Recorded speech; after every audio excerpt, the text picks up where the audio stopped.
She is one of the most beautiful Arabian women in the world. She has not only beauty but also a kind heart because she defends women's rights and does charity work. Amira Al Tawil is a former Saudi Arabian princess. She was the wife of a Saudi Arabian prince, Al-Walid bin Talal Al Saud, but they broke up. Why did Amira Al Tawil divorce one of the richest men in the world? Who is her new husband? How many children does she have? And what is her lifestyle? You are watching Wow Channel. The Kingdom of Saudi Arabia is known for its wealth and conservative culture. This country practices a strict form of Islam called Wahhabism. According to this movement, women must dress modestly and they must obey their guardians, fathers, brothers, husbands or uncles.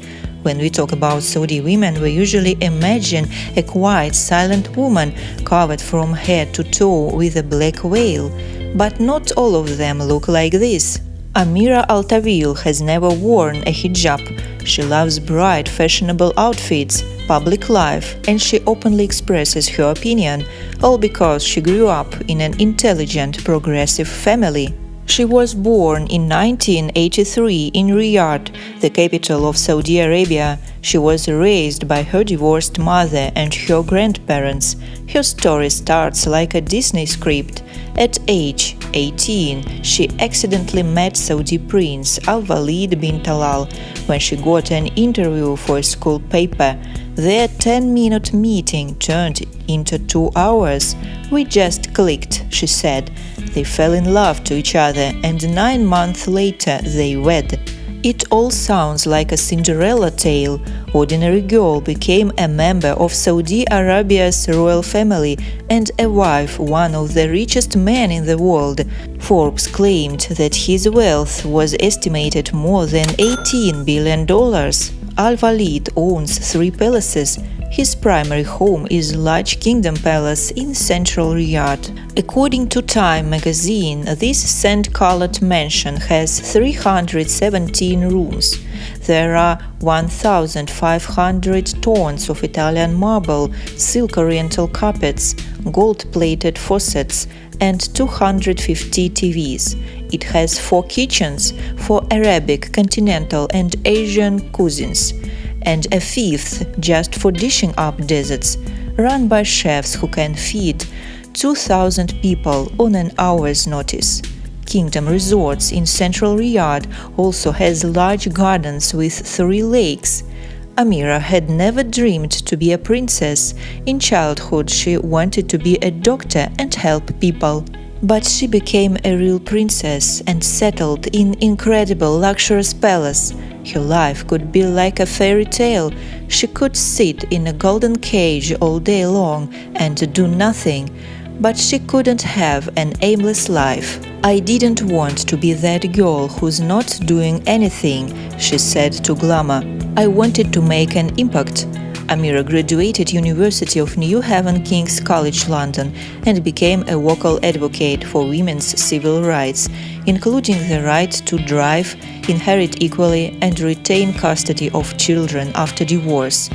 In 2012, she was included in the list of 100 most powerful women in the world. She often gave interviews to international media, and sometimes her speeches were too brave. One day she said, "If we want stability in the region, we must build institutions of civil society so people can channel their demands through these institutions." In the West, everyone was delighted with her speeches, but in Saudi Arabia many didn't like her courage. Prince Khalid warned his brother and her husband Prince Al-Walid to control Amira's media appearances, or next time they would be punished without prior warning. It was one of the reasons why the relationship between husband and wife became worse. Another reason why it was difficult for the couple to get along together was probably too big difference in age. When they met, Amira was only 18 years old. She was a teenager, very young girl, but her husband was 46. Prince looked like her father.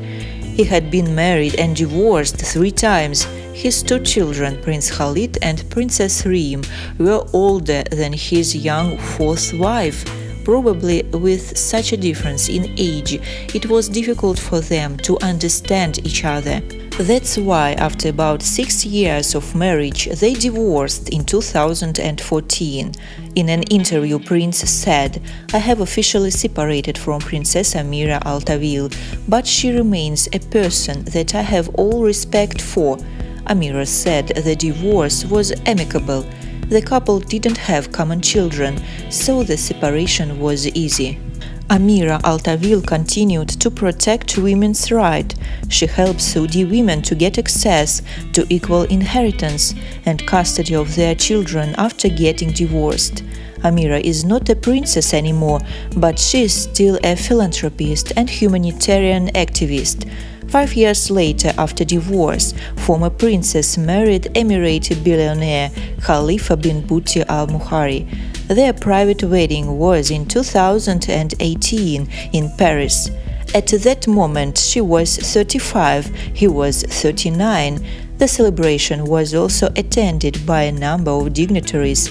One of them was Oprah Winfrey. Amira's new husband is both an entrepreneur and a billionaire. Khalifa is the chairman of the Key BBO Group, a company engaged in investment, foreign exchange and retail. Reported by Forbes, Khalifa's wealth reaches $1.5 billion. This man is the largest shareholder of NMC Healthcare, a healthcare company in the United Arab Emirates. Nearly a year after wedding, the couple told about their first child. Parents named their son Zayed. Family lives in the French residence, which is located approximately 30 miles outside of Paris. Their son is 3 years old now. Amira is still trusted to serve as deputy director at the Al Walid bin Talal Foundation, a donor agency that poured millions of dollars for social activities. Former princess has become a symbol of change for Saudi women. On one occasion in New York City, she said that the new generation of Saudi women not only want to be allowed to drive, they also want to make a full contribution to their country. So what do you think about Amira Al Tawil? Please don't forget to share your thoughts with me. Thank you so much for watching. If you like this video, give me a like, comment and subscribe.